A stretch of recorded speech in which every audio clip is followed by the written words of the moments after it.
World Health Organization, elephantiasis will be targeted by the year 2020, but it's not an easy road. Francis Ontomwa, KTN News, Mombasa. The ravaging drought continues to take its toll as respective county governments take measures to shield people against the effects of hunger. Zinzi Kibuku with those details. On 10th February, the government declared a national drought emergency, with 23 out of 47 counties affected. The number of food insecure people more than doubled from 1.3 million to 2.7 million. The latest nutrition survey showed that 3 sub-counties, Turkana North, North Hor in Marsabit and Mandera, had global acute malnutrition rates above 30%. 6 other sub-counties were similarly affected. They are Turkana Central, Turkana South, Turkana West, Laisamis, East Pokot and Isiolo. In Garissa, a dry blowing wind shows no sign of rain to come. Dead goats and cows lay on the fine grain of sands as their bodies decay into the ground.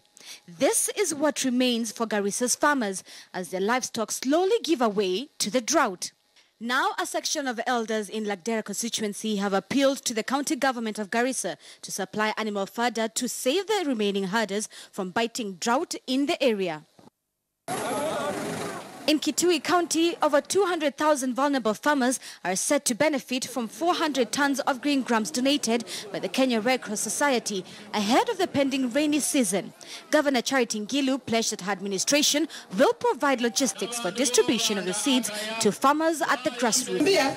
Hatutapigwa ngeta tena kivelenge ati mtu anakuja kununua ndegu yetu kwa shilingi 40 kwa kilo. Hata Red Cross wamesema pesa wameweka bank tupande ndio watanunua hii ndegu yetu kwanza ikitoka kwa shamba. Kenya Red Cross Society Secretary General Abbas Gulet said the targeted farmers will each receive 2 kilos of the seeds, which are specifically bred to withstand Kitui's climate characteristics of short and erratic rains. Kilo 2 zinagharimu shilingi 500.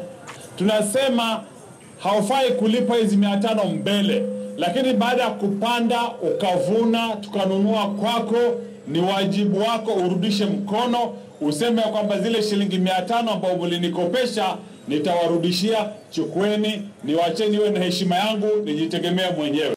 More than 2.6 million Kenyans were severely food insecure as of 26 May 2017, and this number was rapidly rising.